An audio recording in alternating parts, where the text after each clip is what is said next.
Hey everyone, this is Wayne. And before we jump into today's podcast, I want to let you know that the podcast today is brought to you by our friends over at Creating a Masterpiece. Creating a Masterpiece does amazing work to awaken the picture smarts and sometimes the nature smarts in our kids. It helps our kids see that there's patterns inside of life and society and even inside of art.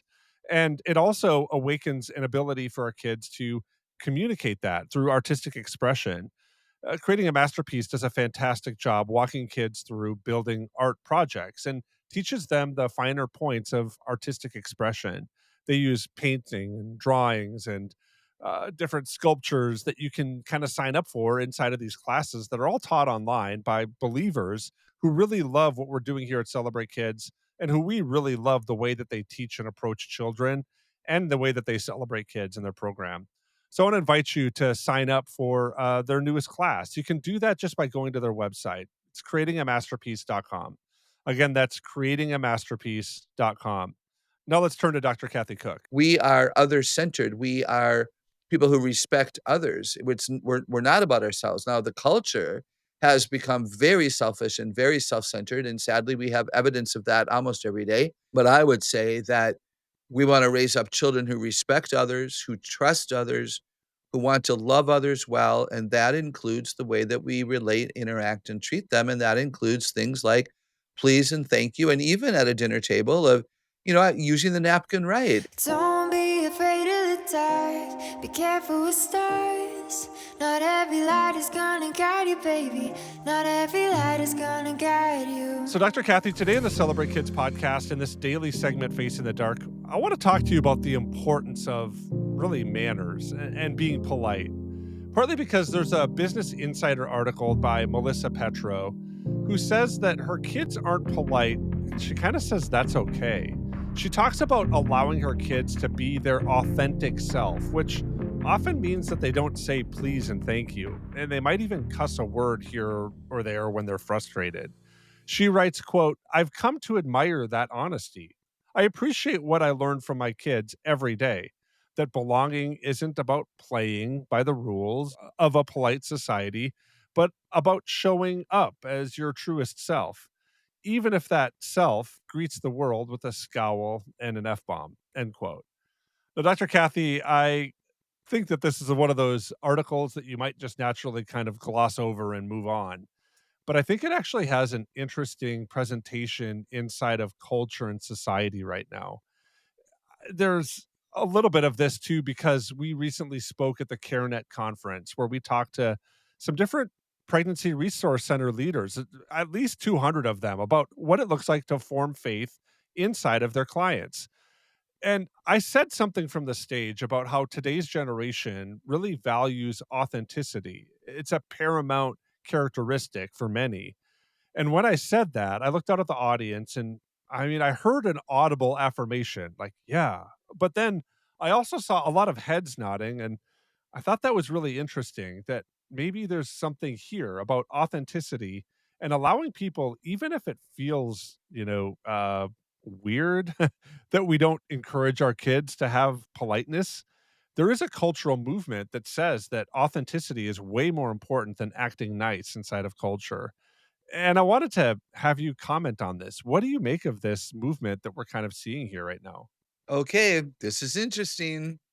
I am a fan of authenticity. I've spoken about it often, and I use it in the context that, parents need to authentically be who they are in front of their kids. You can't fake it to make it. They're gonna know it in an instant, and you will lose the respect of your children. Teachers will lose respect of their students if they talk out of the side of their mouth about one thing and the kids see them not doing it.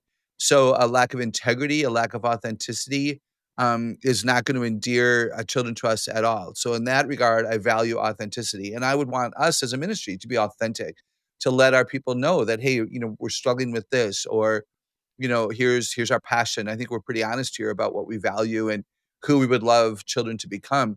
I will go on record to say that I think this woman is wrong. I think that there is a place to teach please and thank you and values and the way that you communicate when you're frustrated. These children learning this at this age, continuing to be whoever they want to be because it's who they are authentically in culture, they will find their people. they will find their people, but it may not be the people that mom and dad want them to find. And so I would be very, very cautious. And I hope that makes sense to you, Wayne. Yeah, I think that that's really important to highlight that a little bit because, you know, one of my heroes, his biography is really encouraging to me. It's William Wilberforce. He was the one that God used in Europe and really around the world to end the slave trade. He highlighted that he had two primary goals in his life's work, so to speak. And one of them was to end the slave trade, but the other, he says, is to really reform manners, which they seem like two really funny or a disparate, unrelated goals, but he didn't see them as different. He saw them as desperately important and really that they were married to each other. And it makes me wanna ask you, why do you think manners are so important inside of our culture today? Is this a cultural moment where, like Wilberforce, who saw that we needed to treat each other better, and that would be, also some cultural revolution that would happen to really change the characteristic of the culture to say that slavery is abhorrent, we're never gonna allow it to happen. Is that same attitude something that we need to have in this cultural moment? Manners and a push for manners important? I think so, Wayne, for two primary reasons. One is that if we're raising children in the faith of the God of the Bible, we're supposed to be becoming like Jesus, and he would exhibit just the finest of character qualities. He could have been demanding and entitled more so than any of us could say that we could be that way because he was Jesus, and yet he wasn't. He was compassionate and soft spoken when it was appropriate. He also, tipped the tables over aggressively when it was appropriate. So I think becoming like Jesus, being an example of Christ likeness includes things like honoring other people, which is why I would say please and thank you. Today is an example, the day that we're recording, I was running late and I texted you at one point saying, I think I'll be on time. And I'm not sure if it was 20 or 30 minutes later that I texted, I'm so sorry. But now looks like I'll be 15 minutes late. I did that because I honor you. So that's not a please and thank you. That's communication that's coming from my heart where I don't wanna violate you in any way. I wanted you to not get frustrated with me. I wanted you to be able to use your time well because that's an important, thing that we value here. So, I think it honors people, and it matters. The other reason that I would say manners are important is that it puts others first, and we're an other-centered people, I would hope. We are other-centered. We are people who respect others. We're not about ourselves. Now the culture has become very selfish and very self-centered, and sadly, we have evidence of that almost every day in the violence and in the aggression and the different standards for different people.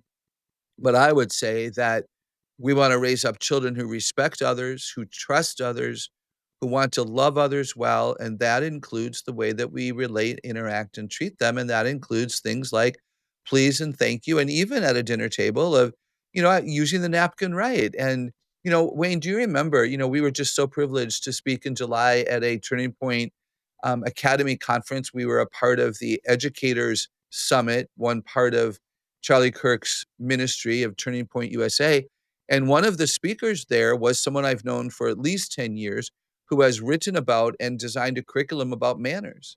So Turning Point USA brought in a specialist on manners because they recognize too in the schools that they're starting for classical Christian schooling that are church-based Christian schools that we have got to teach children what sadly some parents have neglected to teach out of either their own neglect and their own manners or again the busyness and the life that they're living that 2 plus 2 is more important than please and thank you in their opinion, and I'm not sure that that's right. Dr. Kathy, it leads me to, beg that question a little bit. Um, because manners do things, but also so does knowing what 2 plus 2 does, and why, we should pay attention to the Constitution. What do manners do for kids? And maybe I'm thinking even more importantly about, character formation, but I wanna know also, does it impact their identity? And does it guide their identity? What are your thoughts on some of that? Yeah, totally. Because again, it's Please and thank you is a part of kindness. Please and thank you is a part of goodness. Please and thank you, I might even say, is a part of generosity, that I'm going to again put others first. It's like I said, it's a part of belonging. We teach here often about belonging and having rock solid relationships, having making a commitment to each other. We believe here that you can teach children the difference between somebody who is consistently behaving inappropriately and somebody who has an occasional off day, and there are differences to look at. So, no, it's very critical for belonging. And identity is formed in our relationship to belonging.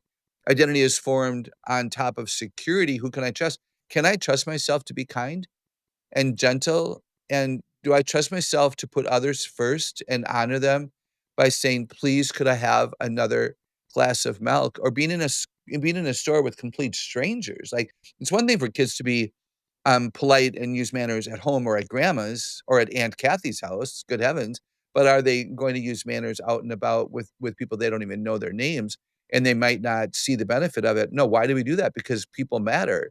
Every single person created is an image bearer of God Almighty. Do we treat them that way or not? I think it's huge, and that's part of security. Can I trust myself to be right and do right even when no one's looking? And then when that changes my identity, that I'm known as being other-centered and trustworthy and please and thank you and kind and generous, and man, she puts other people first. She slows down and she looks at what's going on. Then that affects my belonging, and I have relationships that are rock solid, and that comes back and affects my identity. So, yeah, I think it's more important than people realize, and I think it's fun that we're talking about it. As Dr. Kathy and I were talking today, it reminded me of a passage that comes out of 2 Kings chapter 4, and I'll begin reading at verse 8. One day, Elisha went up to Shunem, and a well-to-do woman was there who urged him to stay for a meal. So whenever he came by, he stopped there to eat. She said to her husband, I know that this man who often comes our way is a holy man of God. Let's make a small room on the roof and put a bed there and a table and a chair and a lamp for him. Then he can stay there wherever he comes to us. The Shunammite woman was a wealthy and discerning figure inside of Scripture. She showed extravagant hospitality and honor towards the prophet Elijah, really without any obligation. Her initiative to show respect and care created a space not just for her comfort, but for a prophetic blessing.